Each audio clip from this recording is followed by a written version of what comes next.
So yes, twagendedde mu kuwummulamu, twabadde nga tumaze okubeera nga twogera ku nsonga ezimu lwaki omulokole osobola okulokoka. Ate mwana wattu embeera neesigala nga munnange esigadde kyekimu. Ne tulaba ensonga si zonna, twalabyeko ku nsonga ezimu. So n'olunaku nga terunaba kuyita era tukyali ku nsonga y'emu, naye nga leero tugenda kubeera nga tuyitako mu byawandiikibwa tusobole okubeera nga tumanya maanyi ki ge tuyina olunaku lwaleero, kubanga bangi basigadde mu mbeera oluvannyuma lw'okulokoka naye nga tebategeera lwaki embeera bagisigaddemu.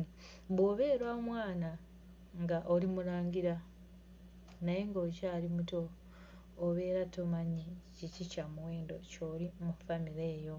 So n'olwekyo abantu bangi tuli eyo naye tetumanyi kya muwendo ki kye tuli mu maaso ga Katonda. So n'olunaku olwaleero tugenda kuba nga tweyongera okumanya ate n'okutegeera maanyi ki ge tuyina mu bwakabaka bwa Katonda.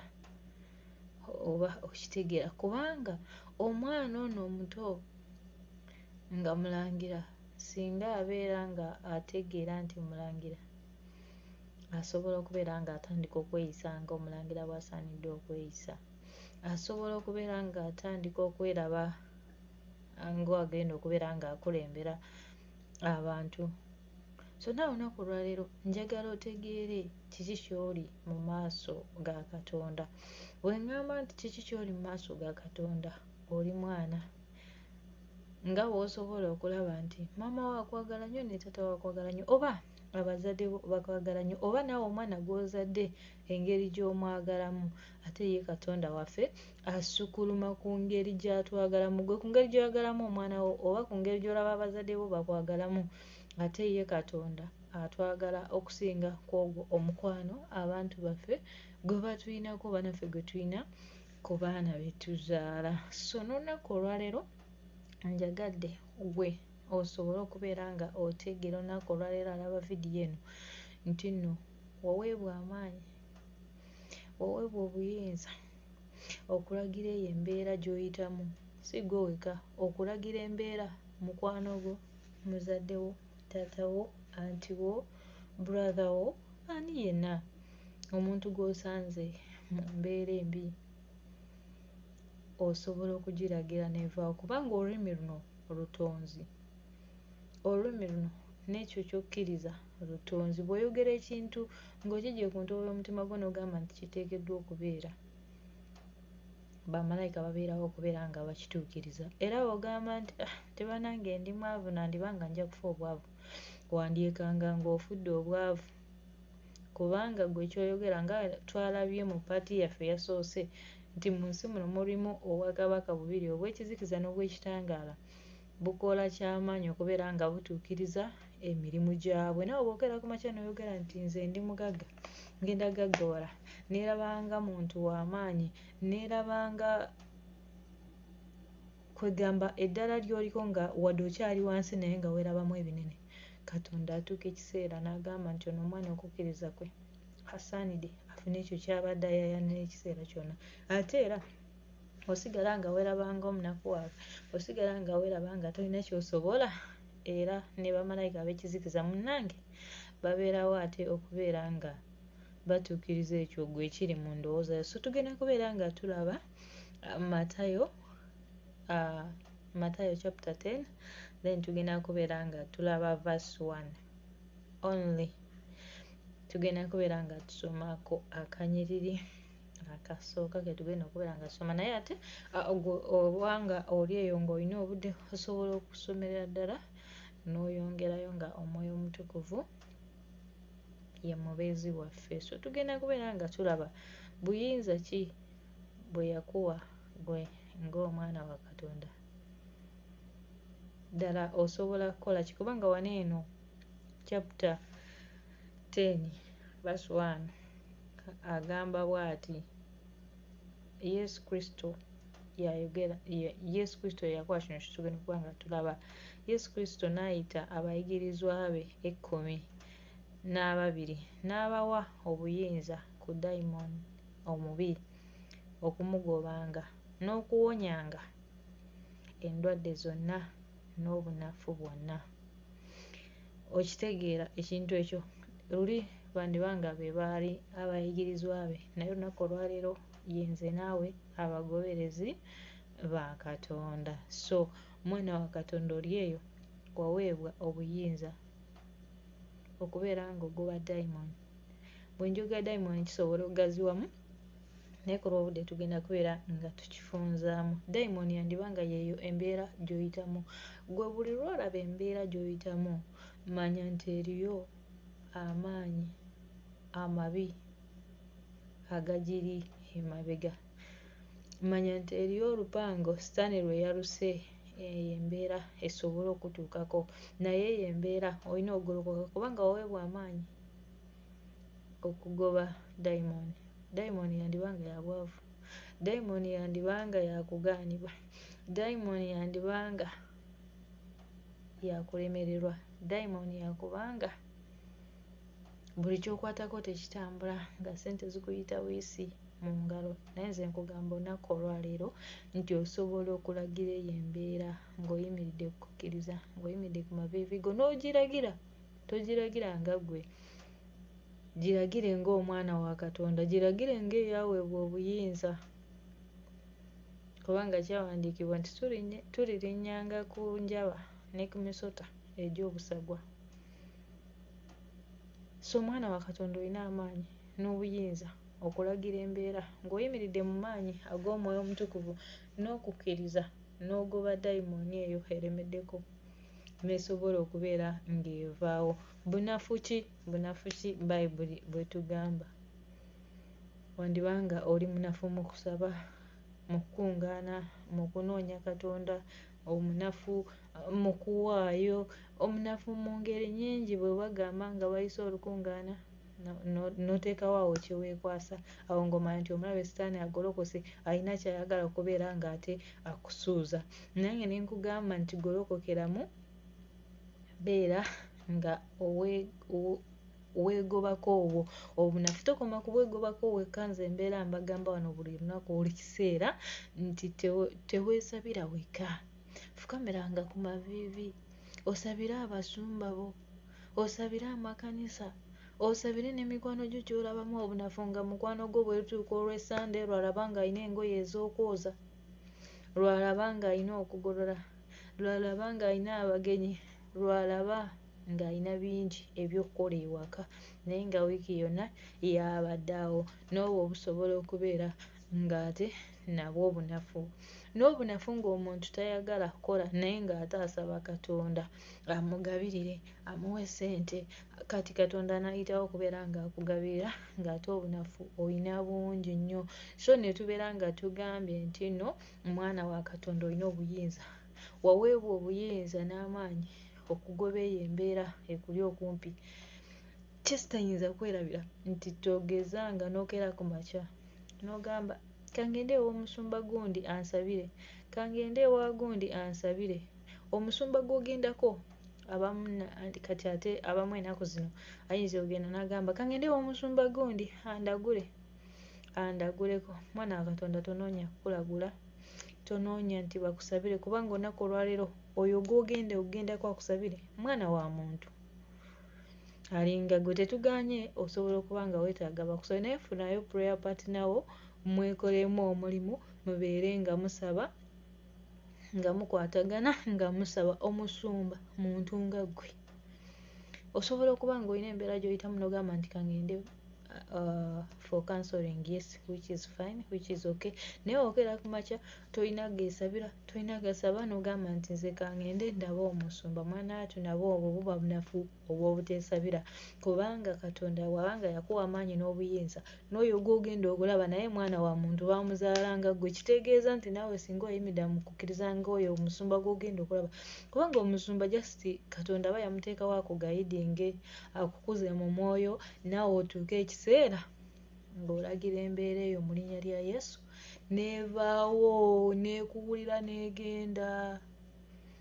Oba okitegeera ate Yesu ng'omaze okumutegeera, ng'omaze okutegeera kiki kyoli mu maaso ga Katonda, teweetaaga kukaayana nnyo na dayimooni, teweetaaga kukaayana nnyo na dayimooni, kubanga Yesu yayogeranga ekigambo omulundi ogwo gumu dayimooni neewulira. Ate obwo obuyinza mwana wa Katonda obuyina obulagira embeera nevaawo negendera ddala.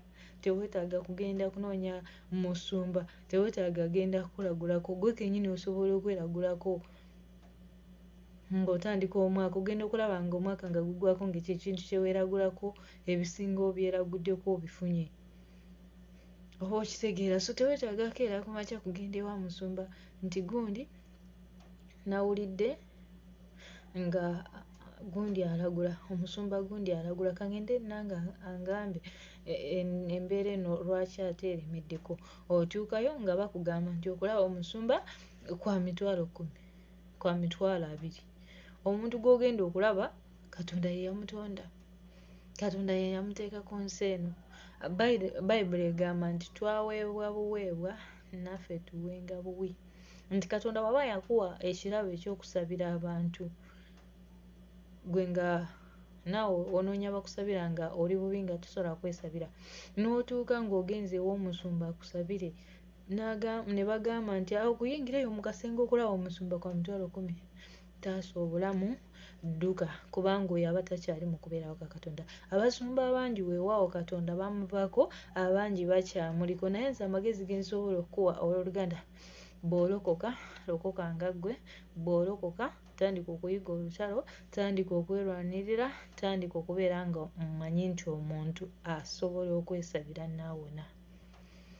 Beera ekyoto mu famire yo, beera ekyoto mu nnyumba yo, beera ekyoto mu nnyumba y'ekika like mu nnyumba ya kitaawo oba maama wo, beera ekyoto, beera ekyokulabirako gwe avuddeyo n'alokoka mu nnyumba yani, mu nnyumba yammwe. Beera ekyoto gwe alaba vidiyo olunaku olwaleero, tandika, kubanga olunaku olwaleero bw'omanya kiki ky'oli mu maaso ga Katonda n'ositula okukkiriza, osobola okutandika okubeera nga olagira embeera n'evaawo. Olunaku olwaleero buli omu asobola okufuuka omwegayirizi.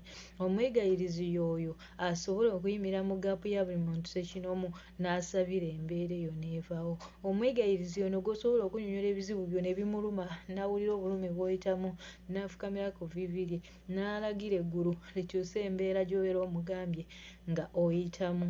Y'oyo omwegayirizi, nga tagenda kulalaasa muntu yenna oba nga omugambyeko ekizibu kye, wabula nga ye agenda kudda mu maaso ga Katonda ensonga ezo azitwale mu maaso ga Katonda. Osobola okubeera oyo omuntu, osobola okubeera eryo eggye, n'otandika okubeera nga weegayirako ku lwa bano, ate n'eyo embeera gy'olimu nayo n'ogiragira n'ebeera ng'ekola etya, n'ebeera nga evaawo mwana wattu. So abangi nnyo batawanyizibwa emirimu nga ssente tewali, naye nkugamba nti bw'onooyimira mu maaso ga Katonda, kubanga ojja kugoba omuzimu ogw'obwavu, omuzimu ogw'obwavu. Sitaani alina amatu, awulira.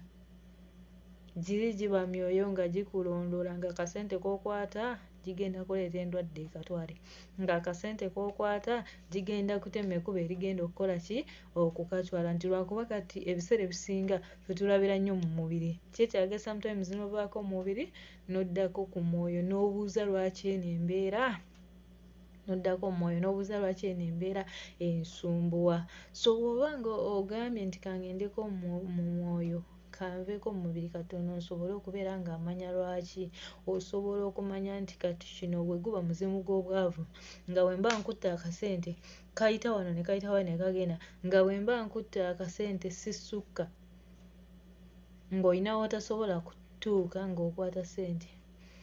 Mwana wa Katonda, eyo embeera okyasobola okuyimira amaviivi go, okyasobola okusaba, okyasobola okwegayira, eyo embeera Katonda n'agiggyawo, kubanga tewali kimulema.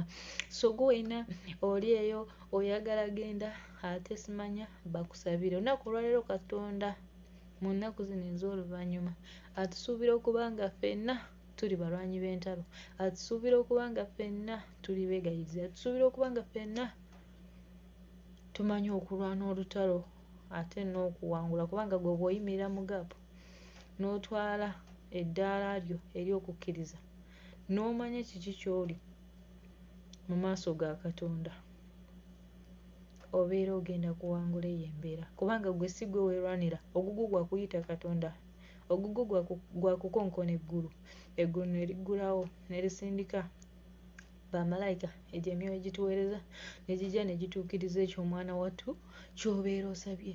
Wekkiririzeemu, manya nti oli mwana wa Katonda. Gwe njagala weebuuze, bw'obanga ddala toli mwana wa Katonda, bw'obanga ddala toli wa maanyi, lwaki Sitaani akuyigganya? Lwaki Sitaani asinga nnyo okuyigganya abalokole? Lwaki olowooza lwaki? Kubanga oli kya muwendo. Sitaani akimanyi nti budda wali ku maviivi, ng'omaze okutegeera nti oli mwana wa Katonda, ng'omaze okutegeera nti gwe watondebwa, walondebwa, kubanga n'okulokoka n'osalawo olokoke, siteepu gy'oba ogenzeeko, Sitaani naye emunyiiza. So kati Sitaani n'ayagala alwane ennyo akoleke mu mbeera y'obwavu oba mu mbeera y'oganiba oba mu mbeera yonna gy'oyitamu ng'omaze okulokoka, abeere awo akukuumira obeere nga weemulugunya, kubanga okwemulugunya ewa kabaka bwa Katonda tekukola. Bw'oba ng'oli awo ng'ebintu bikutabudde, confusion, obwakabaka bwa Katonda buba bugaanye. Eggulu liba terisobola kweggulawo omwana wattu ng'oli mu confusion, okuggyako ng'ogambye nti Mukama nzigyamu eno confusion. Oba okitegeera Katonda waba asobola okuyamba, kubanga gwe nga gwe tosobola, gwe ng'omwana w'omuntu tosobola, naye bw'oyita Katonda era immediately akwegattako n'obeera nga osobola okubeera ng'okyusa embeera yonna. Gwe olina obuyinza, gwanda olunaku olwaleero olina obuyinza okulagira eyo embeera n'evaawo, naye obadde tosala kugiragira nga totegedde kiki ky'oli mu maaso ga Katonda. Kiyinza okugamba obulokole bunyuma, obwakabaka bwa Katonda bunyuma, ng'omaze okutegeera kiki ky'oli mu maaso ga Katonda. Tebuyinza kunyuma nga totegedde kiki butya bw'oli obw'omuwendo mu maaso ga Katonda. Bandibanga olunaku olwaleero abantu bakulaba ne bakunyooma, bandibanga olunaku olwaleero abantu bakuyisaamu amaaso, naye nze nkugamba nti oli w'amaanyi, ne Katonda akugamba nti oli w'amaanyi. Gwe mwesige, kkiriza ekyo, omanye nti oli w'amaanyi, omanye nti oli mwana wa Katonda. Wandikeera ku makya omwana w'omuntu n'akuyiwa, omwana w'omuntu n'akuvaamu, naye omwana w'omuntu oyo wakufiiriddemu, ate Katonda wayimirira naawe n'akulaga amaanyi ge, n'akulaga obulungi bwe, n'obeera nga mu butuufu otegeera nti oli mwana wa Katonda. Tosaanidde kubeera ng'oyitamu eyo embeera ng'ate Katonda wali. Fukamira ku maviivi omuyite, leka buli mbeera yonna gy'onooba oyitamu, leka Katonda abeere ekyokuddibwamu kyo. Yiga engeri gy'osobola okubeera nga oddamu okusoomoozebwa, yiga engeri gy'osobola okubeera ng'oddamu ebizibu byo ng'oyita mu Katonda. Yiga engeri gy'osobola okwanukula challenges zonna z'obeera oyitamu mu Katonda, kubanga bw'ekibuzibu bwe kijja, okusoomoozebwa kwonna bwe kujja, nga Katonda yali nga ye mubeezi wo, obeera ogenda kukiyitamu bulungi nnyo, ng'owensi ky'atasobola kuyitamu n'asigala ng'ayimiridde, gwe omulokole, kubanga oba ojja kuba olina amaanyi ag'enjawulo agakwegattako, obeera ogenda kukiyitamu ddala bulungi ate nnyo nnyini ddala. So tetugenda kubeera nga tusukkawo wano olunaku olwaleero, naye kyenyinza okubeera nga nsembayo nga nkugamba, olunaku olwaleero kkiriza, salawo, ogobere Katonda, omanye nti oli kya muwendo, omanye nti oli ky'amaanyi gy'ali, omanye nti tewenkanika ffeeza oba zaabu, ebyo byonna Katonda takulaba nga byo. Oli kya muwendo, wagulibwa n'omusaayi ogutaliiko muwendo, ogutasobola kwegeraageranyizibwako. Oli kya muwendo weemanye, dda mu maaso ga Katonda mulage ebizibu byo, yambala amaanyi n'obuyinza kubanga obuyina, osabe, lekeraawo okunoonya abakusabira, gwe mwennyini osobola okwesabira. Gwe mwennyini Omwoyo Omutukuvu asobola okuyigiriza okulwana olutalo n'olwana ate n'owangula. So mbagamba nti oli w'amaanyi mu maaso ga Katonda. Wandibanga ng'okoze ebibi bingi, ng'oyonoonye, naye Katonda akugamba nti wakyaliwo essuubi, akyasobola okubeera nga akusonyiwa n'akunaaza n'omusaayi gwo ate n'akuddiza amaanyi n'obuyinza obwo bwe nkugamba n'obeera nga osobola okulagira embeera n'eteerera. So tusisinkane nate mu kitundu kyaffe ekiddako, mubeere bulungi, mweraba.